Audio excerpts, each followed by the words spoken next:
Hi, this is Tom Moran. I wanted to give you an update on the Multi-State Fleet Response Working Group for 2017, a new way for public and private sector to collaborate before, during, and after emergencies, disasters, or any type of disruption. What is the All Hazards Consortium? The All Hazards Consortium is a 501c3 nonprofit organization started by states in 2005 that evolved in 2010 to be run by states and private industry. From the beginning, it was really state-focused at the regional level, multiple state issues. But over time, it's become sector-focused, meaning how do we get the power on quicker? How do we restore transportation, telecommunications faster? And it was really designed to expedite information flow, which impacts security, disaster management, and business continuity. What does the consortium do? The consortium sits in the middle, really, between government and the private sector to facilitate. So at its core, it enables private conversations away from the media, away from non-operational use, and helps to coordinate private sector, upper right corner, with the states in the lower left corner. That's really where the problem breaks down. If they don't work together, this is really hard. And so what they've done is work at designing operational solutions that really can be put to use very quickly. So the consortium acts as this information broker and facilitator and convener. It's helping the states work with lifeline sector companies to get business back to business faster, which gets communities back to business faster. And a lot of activities go on within that mission space. So who are the stakeholders? Here's a list that gives you an idea. This is a pretty comprehensive list. This will give you an idea of the types of state and local government agencies we work with, the federal government agencies we work with, and also some of the sectors. This isn't the exhaustive list, but it gives you an idea of some of the sectors and really some of the titles of people that work with us in our working groups, attend our meetings, and contribute to some of our solutions that have been developed. The agency currently is operating 4 working groups. Some are government guided, some are industry guided. Some, like the Mackinac working group, focuses on public safety interoperability issues, next-gen 911 issues, things like that. The East Coast Corridor Coalition works on multi-state disaster and how they coordinate together states and cities along the East Coast, or really across the country, but it's really East Coast focused. And how do they work with the private sector? The industry-guided groups are the Multi-State Fleet Response Working Group, which works on multi-state disaster response issues across multiple sectors. And then the Sensitive Information Sharing Work Group, which is really touching on how do we better organize and simplify information sharing, vet people and data users and identities for cybersecurity purposes, and how do we get 30-second decisions to an app or a website that expedites decision flow. How does AHC help industry? Well, the big one, which is the hardest one, is the first one, joint planning and exercises with states. This is very tough. States have a lot of turnover because of election, things like that. So just if you're in the private sector, it gets very frustrating when you work with your state rep and all of a sudden there's an election and they all vanish. And this happens every 2 to 4 years. And it's very frustrating. But the secret here is getting those integrated planning discussions going so trusted relationships can develop. And that's the magic that makes it all happen. And you have to have a neutral convener to do that. That just is difficult to do by a vendor or a utility or a state or a university. It's not saying it can't be done, but it's sustaining that is the hard part. So from that, you produce operational tools. You facilitate sensitive information sharing during events. We manage operational network of people nationwide, and we sustain initiatives and relationships post-election. That turnover thing is a killer. The more you have turnover because of a lot of different reasons, the more you need that middleman to kind of act there and be stable for us, which is how the consortium has survived these past 10 years. So what does this look like in the planning framework? Well, the agency built, with the states, a trusted public-private information sharing framework, which sits in the middle between these two government and private working groups. So on the left is your private sector run working group, and on the right is your government run working group. Each group advises the other, which is really key. So legally, states can't really be members in a private sector work group, but they can advise, right? Same with the feds. So legally, it's very difficult for states and government to be part of a private sector work group, so they advise. So by creating this framework, we let government work on government things, we let industry work on industry things. So in the middle, they work on integrated planning and exercises. They coordinate during disasters. They share sensitive information and build processes to expedite that. And the fun part is that they develop operational solutions and apps that really reduce decision-making down to an app or a website. It's kind of like if you want to go to the movies, you open your cell phone, or your smartphone rather, you press Fandango, and boom, up comes the theater near you, and there's 4 or 5 data sets that are all pulled together very quickly, but in 30 seconds, my wife and I can see where we want to go and what movie we want to see. So 30-second decision making is what people are asking for. So that's part of the solution development process. So how does this framework work when things heat up across the region? Well, on the left, you've got your private sector activities that go on all the time. The electric sector doesn't wait for government to move during an event, okay, or pre the event.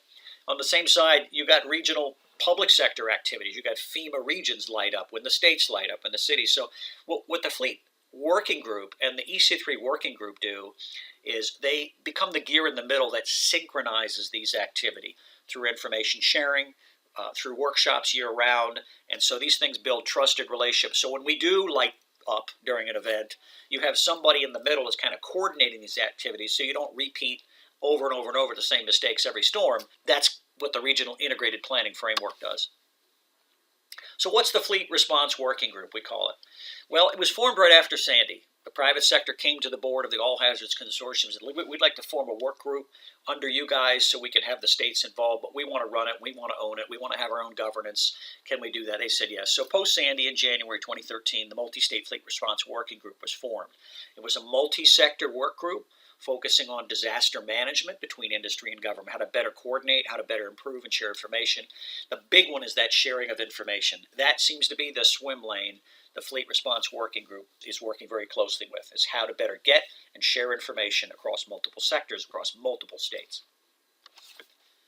So what's the framework look like for the work group? You can see here kind of the structure of how it's set up and some of the products that it's produced. I won't walk through all of those products, but initially there was paperwork and charters and legal things. There was a membership model developed. Then we looked at enhancing operations. We produced operational guides to help expedite certain things. We centralize information, contact lists, things like that. We've done a number of educational webinars, joint exercises with the states and so forth. We developed the sensitive operational information sharing environment. We've stood up operational help desk services. We have a new partner that helps us do collaborative dashboards. So during an event, we can all see the same thing across 30 states and 100 companies. There's some new services coming out here. You'll see number 12, One Stop Ops, is a new service that we are beginning to offer where we package a lot of these free and fee apps into a simple, cost-effective model that people can get access to. And as it grows, there's no additional charge. The apps just keep pouring in. And then the last one was we're developing these data-driven decision-making apps, kind of like the Fandango model I mentioned to you. So we focus on these work groups. These are just a couple, but the Fleet Working Group is really running 2 of those. So who's involved in this? Well, you can see there's a number of different organizations: federal and state local government, private sector utilities, finance organizations, telecom, food, fuel, water, retail.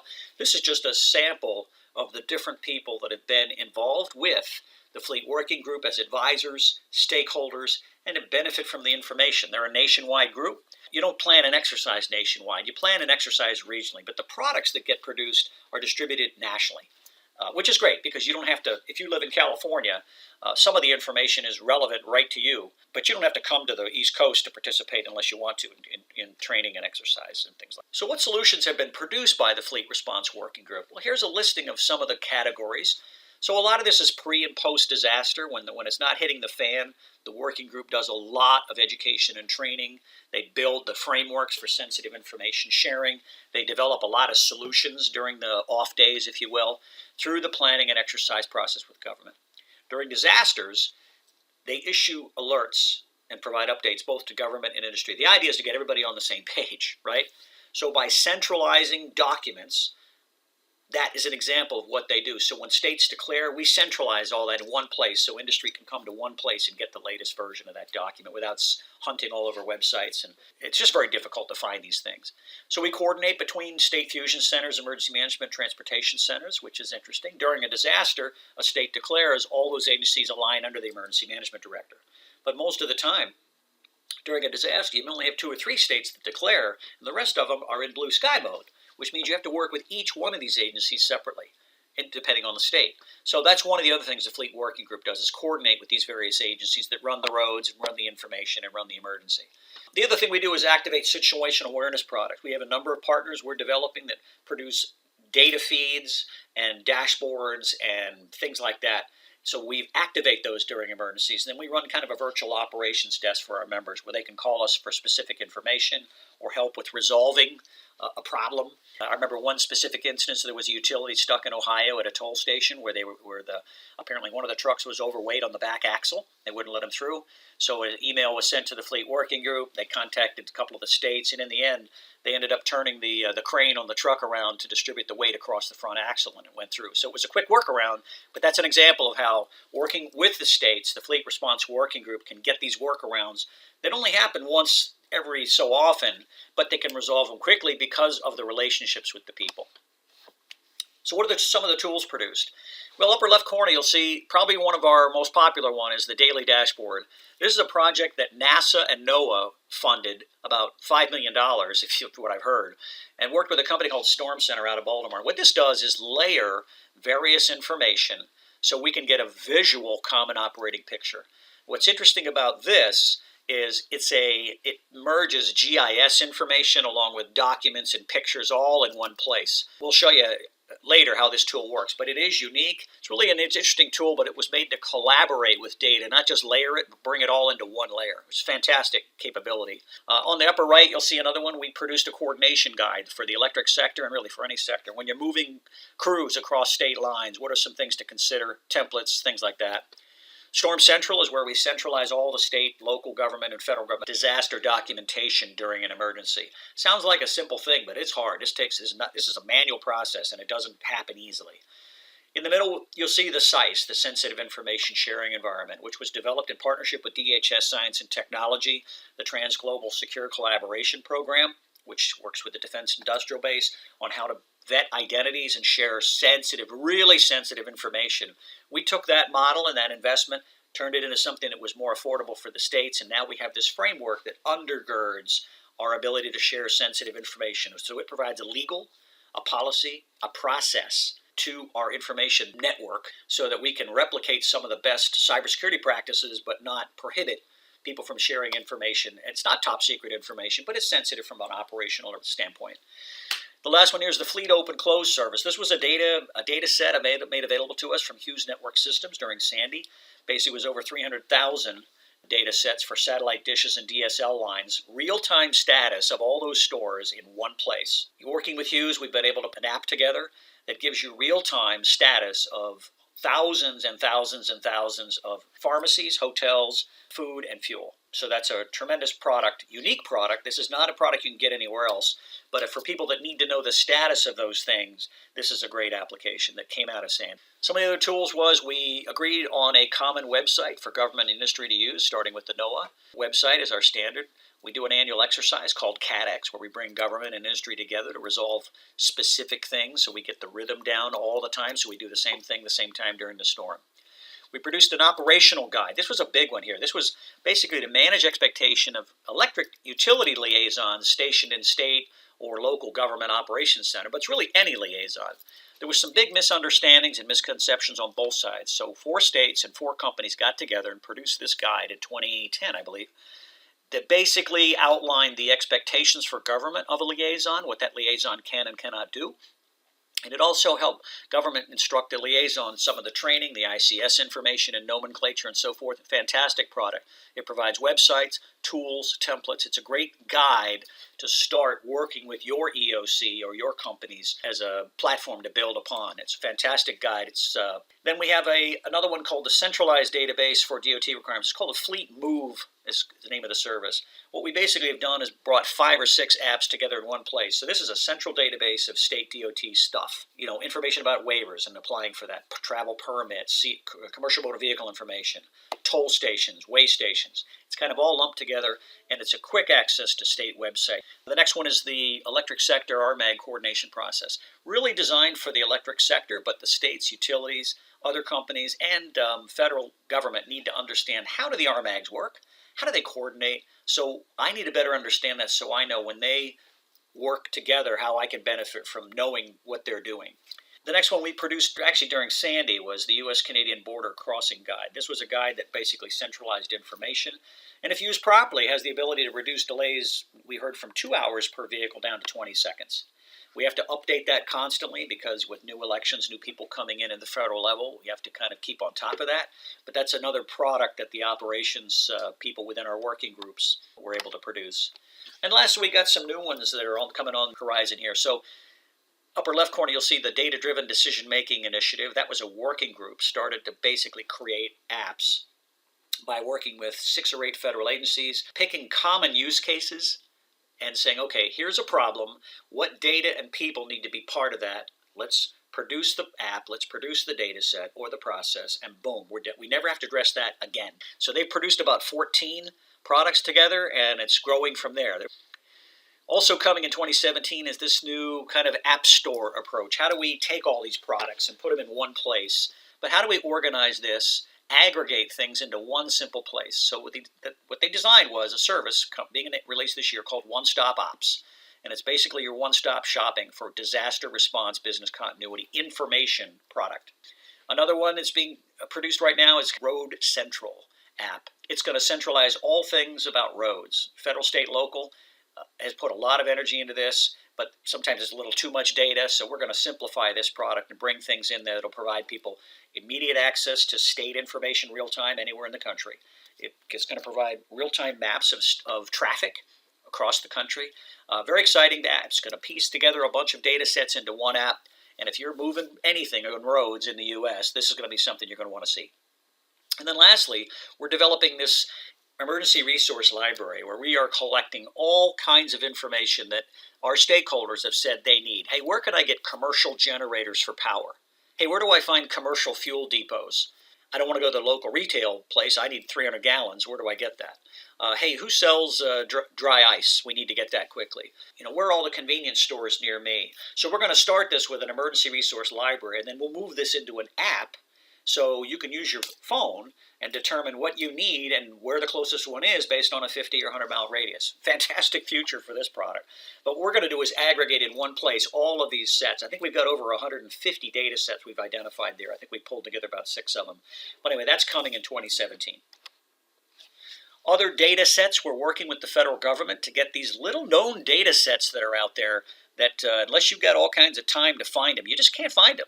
So I won't get into detail on this, but we're looking at private sector data, as well as NASA, NOAA data, FEMA data, infrastructure data. You can't imagine what's out there that most people don't even know is there. So we're looking for this data, not just for data's sake. What we're looking for is these data layers are part of the app. So back to my Fandango application, right? When I push the Fandango app, it immediately reaches out and pulls in my GPS location. It finds the theater the theaters near me. It finds the one I frequent. Then it pulls data in from the private sector on the schedule of the events, the type of the show times and things like that. So it aggregates the data into a single app. So what we're looking for these data layers is to help be a layer in our apps in the future. So you can see the federal government produces data you can't even imagine. I think NOAA told us they produce over 100,000 data sets a day, right? So we're going to work with NOAA, NASA, FEMA, Department of Homeland Security, Infrastructure Protection, the Cybersecurity Division. We're going to work to find the data layers that we can pull from like pieces of a puzzle. As we create an app, we can pull from the various pieces into a composite picture so you can look at it and boom, make a decision in 30 seconds, just like when you want to go see a movie or you want to find a restaurant near you. Who benefits from all these tools? Well, we track this very closely. So down the left, you'll see our products that are in production right now. Not all of them. There's some that are missing that are new we need to add to this chart. But we try to produce apps and tools and products that affect a number of different organizations. Our hope within the Fleet Working Group is once we fix a problem, it's done forever. Now, there may be short, mid, long-term versions of that product, but the idea is let's not remake the same mistakes over and over and over again, but let's also produce tools that can be used by any sector. That's good for information sharing and efficiency. It's also a great business model, so you can spread the cost across the R&D and product development, things like that, and it will sustain over time because you have a number of people using it in a number of different ways. Future initiatives we're working on, as I mentioned, the data-driven decision-making, that's tough to say sometimes, a work group now is established. It had several meetings, and that group is going to produce all of the data layers that will feed into the app mechanism and machine that our third-party app developers are working with. So working with us there, we're working with the ESIP Federation, ESIP, the Earth Science Information Partners, over 100 different research organizations working with us to find data that aligns with real-world operational use in the private sector. So this helps transition projects from the lab out into the field. It's called research transition. And it's basically getting real-world operators into the kitchen where they're looking at data and putting together a model that can say, we need data that's ready now, data that'll be ready soon, and data that will take a lot more work. So we can manage that farm team system, if you will, where we can groom data sets right into the operational environment. We're also looking at drones right now. We've got a number of different groups that have set up drone activities. The consortium's role there is to look at information training, product sets, and applications where both government and industry can work together to share information. Then there's another initiative on the horizon called data casting. I won't get into a lot of this, but data casting allows for a leveraging of a long-standing, secure, private network used in excess capacity by all the public television stations. These stations are hardened, bunkered facilities, and with the going to digital TV, they all have excess capacity for data to be distributed. It's fantastic capability. This is cutting edge, but at the end of the day, this is a wonderful way to do mass regional alerting and information sharing. And someday we'll hope have an option for two-way and voice. But right now, this is a partnership we're working on with a number of different groups as that develops. So we see that as a great evacuation tool, as a great communications tool regionally. When the electric sector moves people all over the country, this is a great way to get them all on the same page at the same time in a secure manner. Great opportunity to leverage private sector, or to leverage government investment over the years. So that was a lot of information. Thank you for listening. Here's the information that you can contact us. If you'd like to learn more, we've got a couple of things you can learn more about. But we hope this information was helpful. Stay tuned. We'll be producing a number of other educational videos later this year.